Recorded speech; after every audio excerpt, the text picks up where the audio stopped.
Okay, so before we get started here, I thought it would be a good idea maybe to begin the show with a little bit of motivation because things can get kind of heavy here on the show. Sometimes we get into some difficult topics, and so I thought we could begin with a little pep talk, some inspiration. So I'm going to play this for you briefly, and I hope that you find it as inspiring as I did. She just shoots up that big spirit or presence or soul or whatever word you like to use for it, foreground zero planet Earth, just squeezes up and out.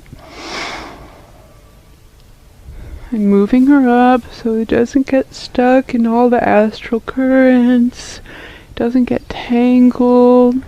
Yeah. So there's that. There's that anyway. I that's all. I can't. That's moving on. I wrote an article yesterday making a point that I've made before on the show, but I think it bears repeating.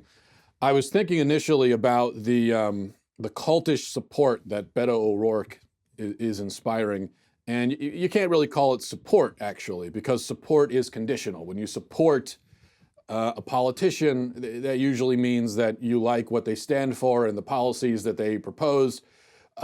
But if they betray those principles, then you'll stop supporting. That's what usually support means. So what Beto has are groupies who create. If you go online, you go to YouTube, you'll find the people that have written songs about Beto O'Rourke. So these are groupies. And this is how you know, as I've said before, this is how you know that Beto will be the Democratic nominee, just because he gets that out of people. He doesn't have any policy proposals to speak of, no discernible vision for America, no qualifications really. But he makes people swoon for whatever reason, and they climb over each other to get autographs and things like that. And that's all you need these days in America. It's why Drake or Bradley Cooper or Tom Brady, any of them could be president if they wanted to be. The only thing saving us from a Cardi B presidency is that she's not old enough, and she could probably make more money in rap music. But we really are at a point, I believe, where any pop star, any famous athlete could be president. And you might say, well, it's always been that way. I don't think it necessarily has always been that way. I think it's that way now, where if you have someone who's just, it really, the qualifications really don't matter at all anymore now, I think, is where we are. It's great for politicians if they can provoke that sort of reaction, but it's terrible for America and it's deadly to democracy. No American, and I will keep beating this drum because someone needs to, I think. No American should ever be a fan of a politician. Politicians should never have fans. Conditional, skeptical, critical support is the most that these people should ever get from us, ever. Fandom is something that's meant for sports, it's meant for Hollywood, but it's not meant for DC, it's not meant for politics. And this is not, I'm not just talking about Democrats here. Trump also, Donald Trump has many fans of his own, obviously, as you know. And when I say fans of Trump, I'm talking about the sicko fans who, when it comes to the president, they lose all capacity for critical thought. Sorry, I'm not talking about the president. I'm saying, no, they don't call it, the people that, they don't say, oh, the president, Donald Trump. No, they say my president. Have you noticed that? This is something that you see it from Trump fans even more than you saw it from Obama fans. But Trump's most loyal fans, when they refer to him, they'll say something like, the establishment is always attacking my president. My president deserves support. My God, it's disgusting. You talk about him like he's literally your boyfriend or something. Yeah, he is in a sense your president in the sense that you're an American citizen, but my president. See, the thing is, you would never, when Obama was president, you never said that. You never said my president Obama. But no, you reserve it for Trump because of this weird affection you have for him. It's really just gross, nauseating. But this kind of support, by the way, it's just as bad on the other side when you've got people say, well, he's not my president, right? Well, he is. He's all of our president. He's not your president. He's not your president. He's just the president. He's the president of the United States. He doesn't belong to you. You can't disown him either. He's just the guy who's the president. That's all. This is the kind of support, though, the kind of fandom that Trump provokes in some people. Whatever they do, he supports. Whatever he says, they agree with. Whoever he villainizes, they hate. Whoever he promotes, they love. It really is as simple as that. They would quite literally drink the Kool-Aid, Jim Jones style, if he asked them to. I really believe that. They are not conservative. They're not right-wing.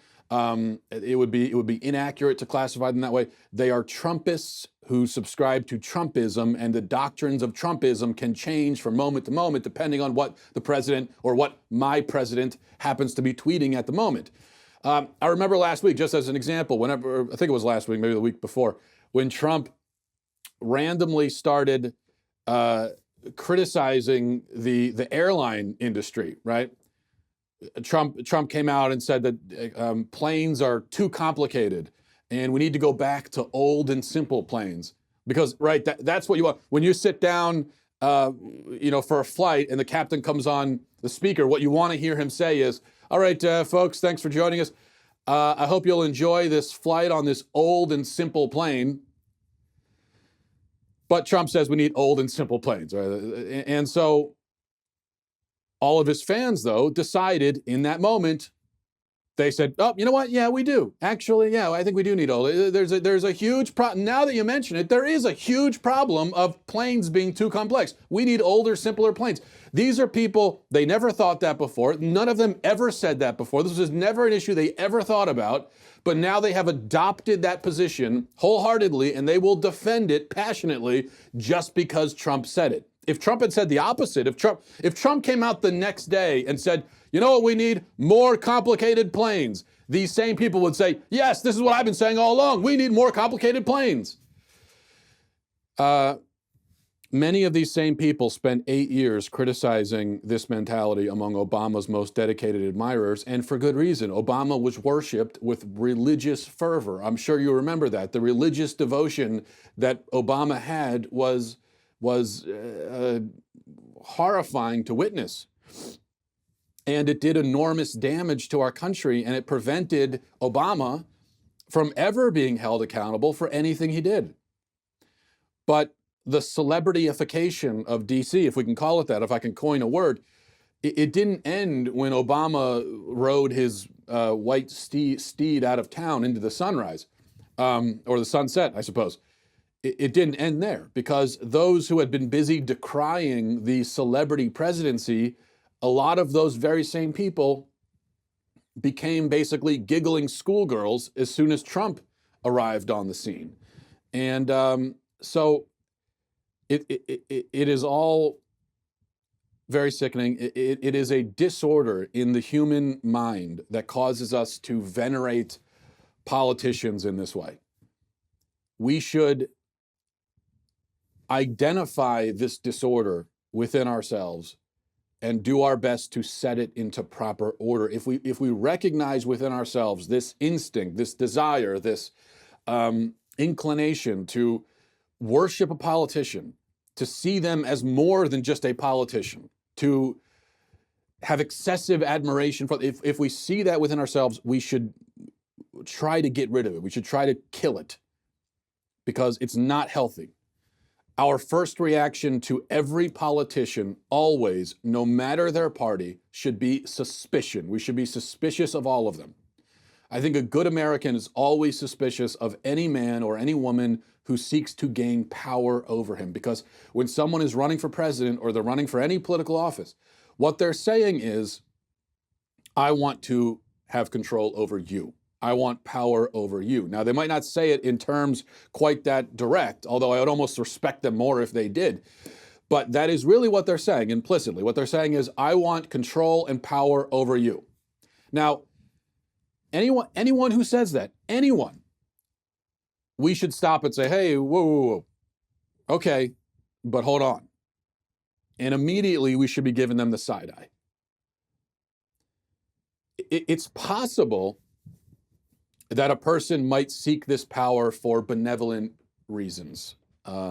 It's possible, but it's extremely unlikely. There have perhaps been a few benevolent rulers in American history.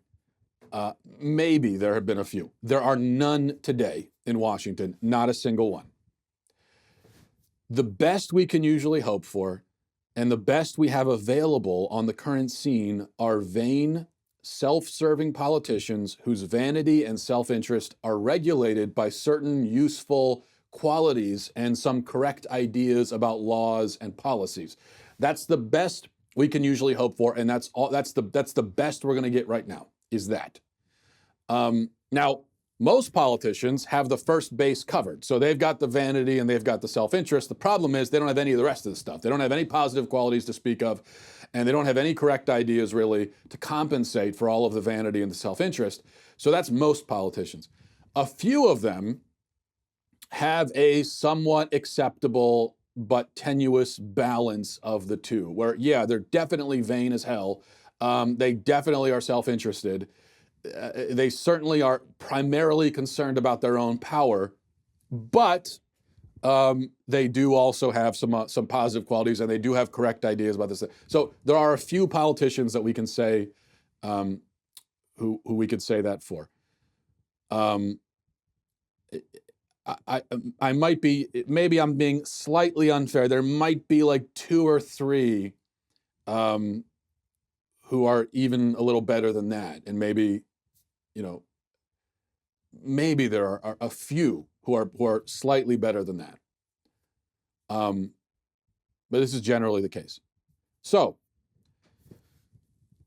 these people can earn our support. I'm not saying that we can never support a politician. That would be ridiculous.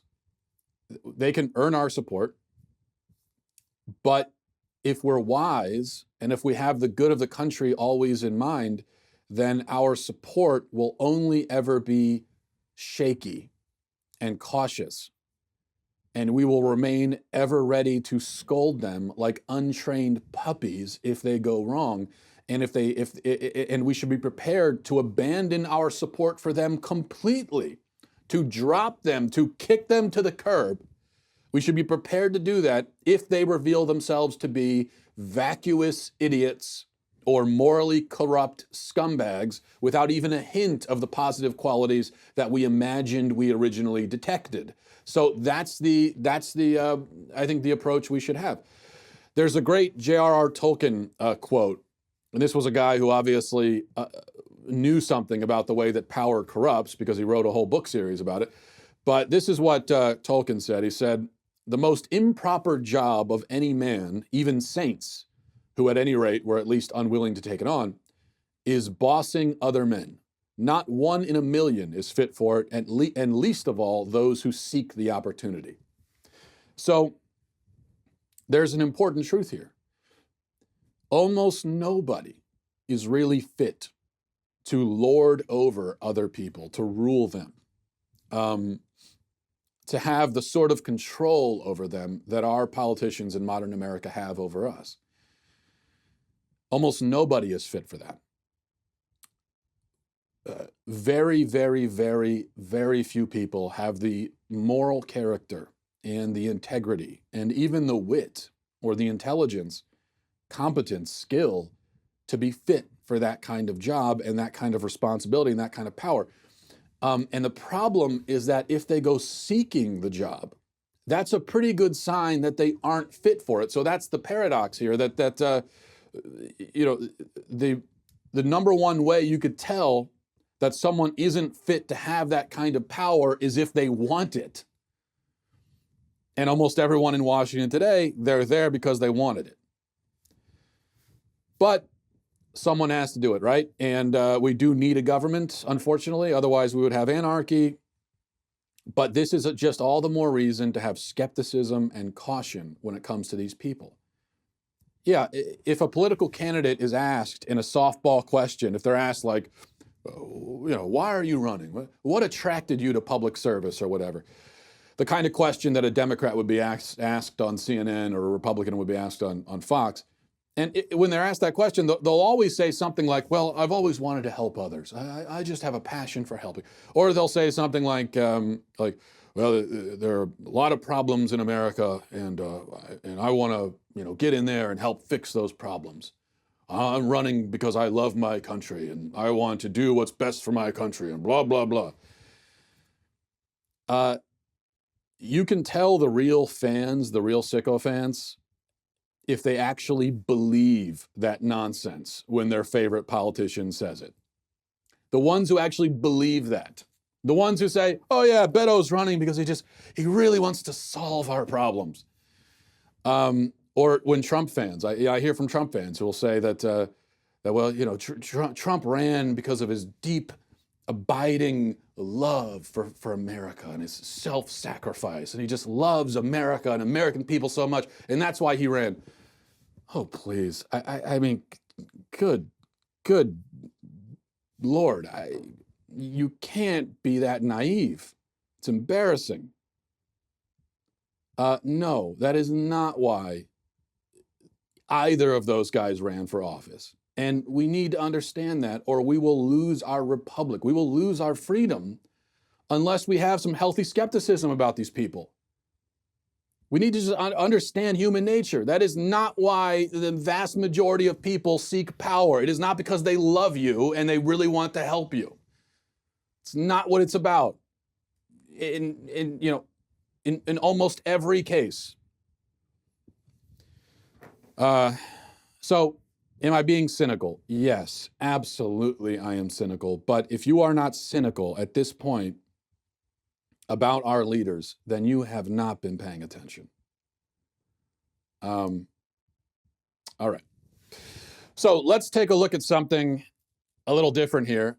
I'm going to play a video for you with warnings ahead of time that you might find it a little bit upsetting.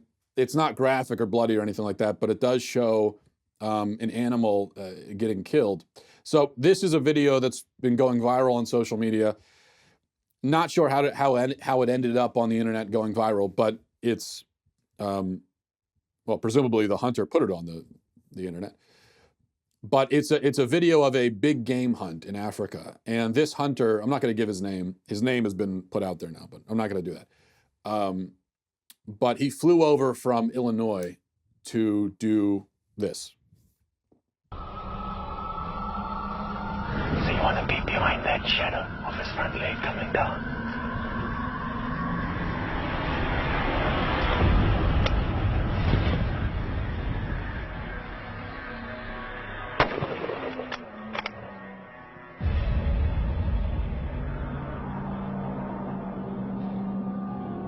Watch it. That was too low. Okay. Don't do anymore. That, Mr. Goni, is a very nice lion. Well done. Very nice lion.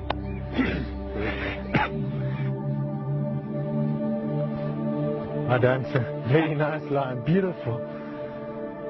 That is an exceptional lion, yeah, boy. Okay, so he kills a sleeping lion, and he seems to be rather impressed with himself after killing the sleeping animal. This video, as you might expect, has provoked a strong reaction from people. And listen, I'm not much of an animal rights activist. I'm really not. PETA is not going to be accepting me into their ranks anytime soon. I have no problem with hunting. I don't really hunt myself. It's just not, I don't have anything against it. I just don't do it. I do fish. I like to fish, as I've mentioned before. Where I live, there's a lot of hunting, a lot of fishing. And so it's not like I'm some sheltered urban dweller scandalized by the whole concept of outdoor activities. I have also made the point in the past, just to say this up front, that people seem to get more outraged about a video like that of a lion being killed than they do about the 60 million babies who have been slaughtered by abortion since Roe. And that is a deep sickness in our culture, a sign of a deep sickness, that we care more about the lion than we do about the babies.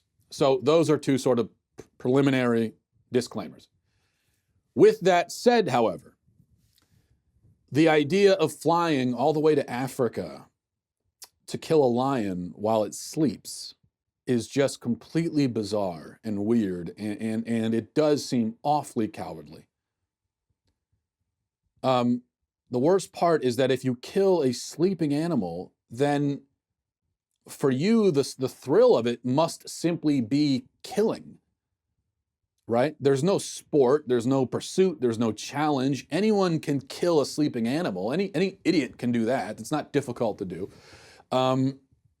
It would be like, as I said, I like fishing. So it would be like if I were walking down to the lake to go fishing and I happened to see a big old 8-pound bass flapping around on the bank that somehow got itself stranded. And it would be as if I walked up to that bass and I just stabbed it in the head. Now, if I was starving, or if I was, even if I was, I don't know, out in the woods or something, I didn't have anything to eat and I needed to eat, and I saw the bass there, I would certainly kill it and I would eat it. And I would be thankful for that, for it being so easy. But if I'm just going out to fish for fun, I'm not going to randomly kill the thing. What I'll do is I'll throw it back and then I'll go and try to catch it again, because that's the whole fun of it. And if I catch it, I'll throw it back again because I'm not actually going to kill it. For me, the point of fishing is not to kill fish. It's just, for me, with fishing, it's fun to be outside in the water, in nature, trying to find where the fish are. So there's kind of the gamesmanship there. The challenge of actually catching them. There's the thrill of getting the pull on the line and everything. And so I just find all that really fun. And yeah, the bragging rights of catching a really big fish. But what I'll do is if I catch a really big fish, I'll take a picture of it. And then I'll have the picture, and that's the bragging rights. I almost always throw it back because for me, it's the enjoyment is just in catching it and all the things I just said. It's not in killing something, even if it is just a fish. But as I said, I have no problem with hunting. As long as the meat is used for something. Killing a deer and eating it is perfectly ethical, I think, and helpful. There's definitely a problem of overpopulation of deer, especially in some parts of the country like where I live. You know, you got deer all over the place, and they're a danger too. People run into them, people are killed, and driving down the street. So, but even with a deer, you know, I would think that if you were going hunting for a deer and you saw one sleeping, you're not going to kill a sleeping deer, are you? Unless you really need the meat and you got to feed your family, in which case, yeah, you'll take whatever you can get, however you can get it. That makes total sense. But if it's about the sport of it, it would be completely lame and unethical and wrong to just kill a sleeping deer. So tell me that you love hunting because you're out in the woods and you're pursuing it and you're tracking and you're dealing with all the challenges and so on. I understand that. That makes sense. But if you like hunting because you really just want to kill something, well, then that's disturbing. I think in that case you have psychological problems. Yes, killing is part of hunting, inevitably, but it shouldn't be the point. It shouldn't be an end in itself, is the point. And besides, I think there is a difference between a lion and a deer, right? Just like we see a difference between a deer and a dog. There's a difference between these animals. So if you go out killing dogs for sport, people will think that you're a sick maniac. And in that case, you would be a sick maniac. We have a kind of hierarchy of animals that we've established. I don't fully understand the hierarchy. Nobody really does, but it's there. Certain animals we form a closer bond with, like dogs. Other animals we see as being more beautiful, more majestic, like lions and elephants. Are these subjective judgments? Yeah, I suppose they are. But that doesn't make them completely arbitrary or meaningless either. And the thing is, the lion hunter obviously shares that feeling. He obviously also thinks that the lion is especially majestic and beautiful. That's why he goes all that way and pays all that money to kill it. It's just that most of us, when we see an animal and we think, wow, that's a majestic, beautiful animal, we just want to look at it and maybe take a picture and tell our friends about it. Whereas these people, what they say is, oh, that's a majestic, beautiful animal. I would love to shoot it in the head. And that just, I find it bizarre. Look, I can't completely explain why a dolphin is necessarily more valuable or more precious or whatever than a bass. It has something to do with the dolphin's intelligence, its assumed capacity for pain and so on, but there is more to it than that, isn't there? And I can't explain it exactly, yet I'm not going to go out and kill a dolphin. Because even if I can't explain why we have this ingrained priority system, that doesn't make it okay necessarily to just toss it out the window and go kill whatever we want. You know, I don't think that justifies it. Now, I know people will say, oh, but lions are a problem in Africa and they kill people, they're dangerous. And besides, these rich white dudes, they go and they pay big money and they help the economy and they give the meat to the villagers and all that. All right, fine, that's noted. But first of all, Africans are perfectly capable of killing dangerous animals themselves. They've been doing it for thousands of years. The idea that they need to have a rich white dude come and kill the lion for them is paternalistic in the extreme, and it's frankly just ridiculous. You think a couple of Africans can't figure out how to kill a sleeping lion? You think they needed to call, whoever this guy was in Illinois. Hey, get over here. We got a sleeping lion. Get over here quick. We need someone to kill. Well, we don't know how to do it. We need you. No, I don't think so. Okay, but the white dude is paying. Fine, I get it. You know, he's paying a lot of money. Financially, it's helpful. But that doesn't really explain why the white dude wants to go all that way and kill a lion. And it doesn't necessarily make it ethical either. So think of it this way. What if your friend had to put down his dog, right? The dog is sick, in pain, suffering, got to be put down. That makes sense, totally ethical. But then imagine that you offer to pay your friend $10,000 so that you can be the one to shoot it in the head. Well, then all of a sudden, this ethical mercy killing goes from ethical mercy killing to snuff fetish. Even if the dog needs to be killed, even if the 10 grand will help your friend, that's all great. But the fact that you're so desperate to kill something and that you would find pleasure in killing this dog, that says something really disturbing about you. And then it is unethical. Now, it wouldn't be unethical to take the pet to the vet to do, but for you to do it all of a sudden is unethical because of your motivation. For you, it's you're killing for the sake of killing, and that is always, killing for the sake of killing is always unethical, always, no matter what you're killing. I mean, if you saw an ant crawling across the ground and you just stepped on it for the sake of it, that would be unethical. Whereas if you have an ant infestation in your house and you bring an exterminator and you kill thousands of ants, that's not unethical at all. The point is just killing to kill is no matter what it is wrong. I mean, you'd be walking by and pulling up a flower just to kill it. I mean, that would also be wrong. There's varying degrees of immoral, certainly, and not all the same, but the point is killing for killing is wrong. And in this case, it's killing for killing and also killing because what you're killing is majestic and beautiful and exotic. And I think that just makes it even more wrong because whereas if it were the African villagers doing it, no problem, because they're the ones threatened by the lion. For them, it's not just about killing the thing. It's a totally different situation. So I don't know. It does seem to me to be problematic. I guess there's a larger conversation that could be had about big game killing.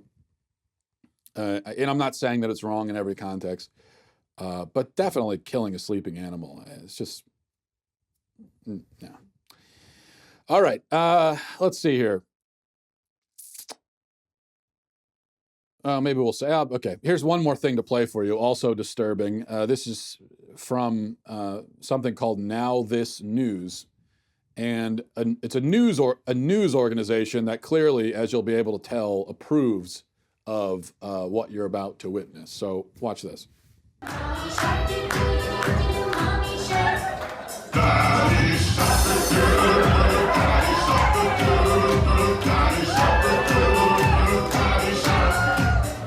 Okay, so we've got a drag brunch. A brunch where people brought their kids so that cross-dressing men with stage names like Cummings could dance for them. Did you notice that boy's father? The boy appeared to be sitting on his dad's lap, and his dad was filming the whole thing. And that's the most tragic thing about that video clip, is that boys need and deserve real fathers. And instead, it appears that this young boy, unfortunately, has not a real father, but an effeminate, emasculated coward as his father.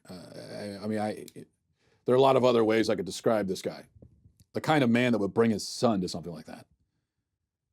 And then be delighted when this cross-dressing person is dancing in front of him. I can't wrap my head around it.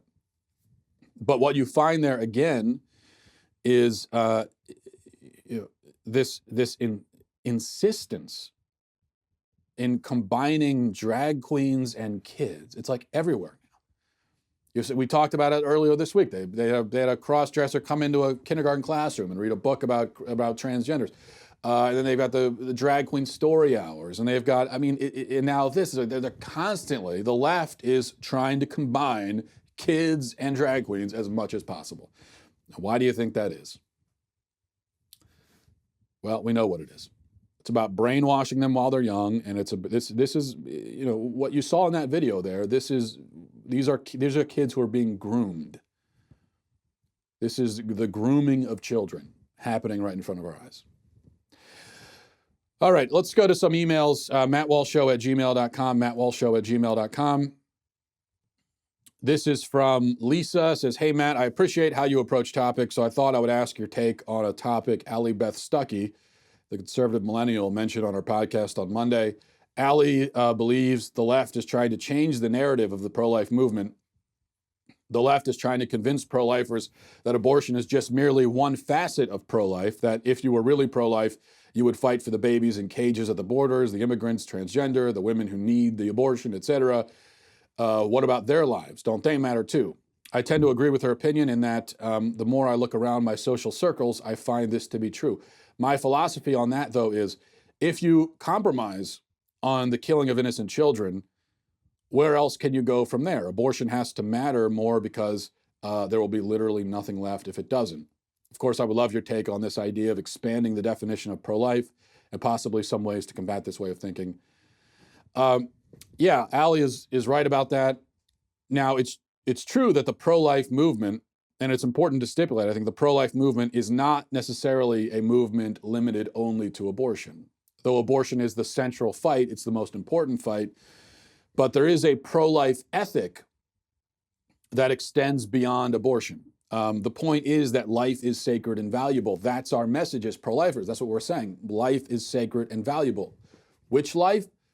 Any life, all human life is sacred and valuable. And it's never okay to kill a human being. It's never okay to kill an innocent human being. Never okay. That's our principle. That's the banner that we wave, right?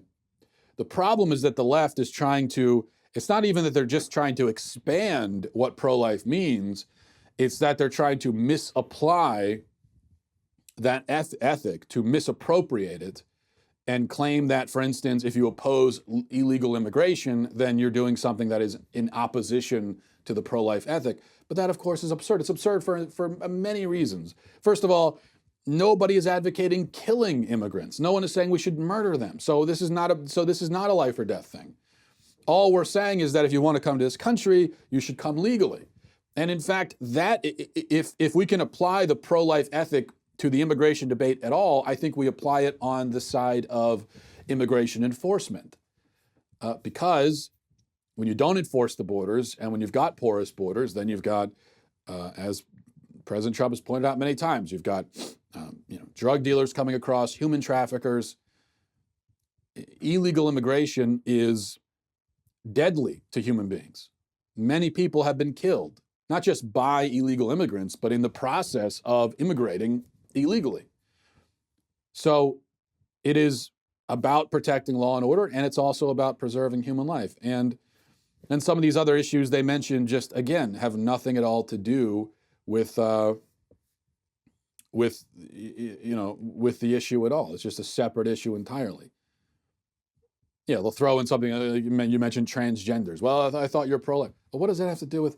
So because I'm pro-life, that means I have to agree that a man can be a woman if he puts on a dress? It makes no sense whatsoever. So yeah, that's the only thing I would add to that, is that it's not just expanding, but it is expanding. It is in fact taking the pro-life position and sort of hijacking it for their own purposes. All right, this is from Wes. It says, "Hey Matt, firstly, thanks for being a rare and unbiased voice of reason. Your show keeps me sane in regards to current events. Quick question, the recent tragedy in Christchurch has seen the usual conspiracy theorists hard at work. This has been the case with most landmark events in recent history. I find it frustrating and generally disrespectful of the victims and their families. While I wouldn't consider myself a conspiracy theorist, I can often see the logic in how people might arrive at alternative conclusions given the evidence or lack thereof. I'd love to hear your thoughts on which recent events, in fact, tread uncomfortably close to conspiracy, i.e., Titanic versus Olympic, jet fuel melting the World Trade buildings, a Benghazi cover-up, etc." Yeah, there are obviously people who look for conspiracies in every tragedy, every shooting, every mass casualty event, like you point out. Those people are fools. And as you say, they're disrespectful to the victims. I will just clarify that most of the time, they have no logic on their side. I think you're being a little bit too generous to them. There is no logic to their position at all most of the time. They latch on to one or two talking points, one or two little holes that they think they find in the official narrative, which most of the time those holes can be explained if they were just willing to listen to the explanation, which they're not. And from there, they build a mythology which is based entirely in their imagination. That said, conspiracies do sometimes happen. Benghazi, sure. I mean, that was a conspiracy in a certain sense. Bad decisions, mistakes were made by the government that led to those people being killed at the consulate. The conspiracy, though, was afterwards when certain high-ranking members of the government got together and decided that their official narrative was going to be, we're going to blame this on a YouTube video. So yeah, that was a conspiracy. It wasn't like a conspiracy that was cinematic in its scope or anything like that, but it was a conspiracy in the sense that they did conspire to blame this on something that it shouldn't have been blamed on. And yeah, I mean, we can imagine that they literally sat down and they met and they conspired and they said, what are we going to pin this on? Let's do the YouTube video. That was a conspiracy. The thing is, conspiracies in real life oftentimes are not very complex, don't involve a lot of people. That's one of the problems with the extravagant conspiracy theories that the conspiracy theorists come up with, is that invariably they involve thousands of people across decades sometimes, like with the moon landing thing. And they're so complicated, and it would require so many people to be on the same page and to keep the secret and to not talk about it and to be very competent in the way that they execute it. And that's not the way it works, especially in government, where you've got some of the most incompetent people on the planet in government, and they're simply not capable of something like that. So the Benghazi conspiracy we know that it was real, and it looked real because it was very incompetent, very clumsy. It involved, a relatively small number of people, and at the end of the day, it was easy to detect. So I think that's how you can tell the real so-called conspiracies. All right, I think we'll leave it there, and we'll reconvene tomorrow. Have a great day. Godspeed.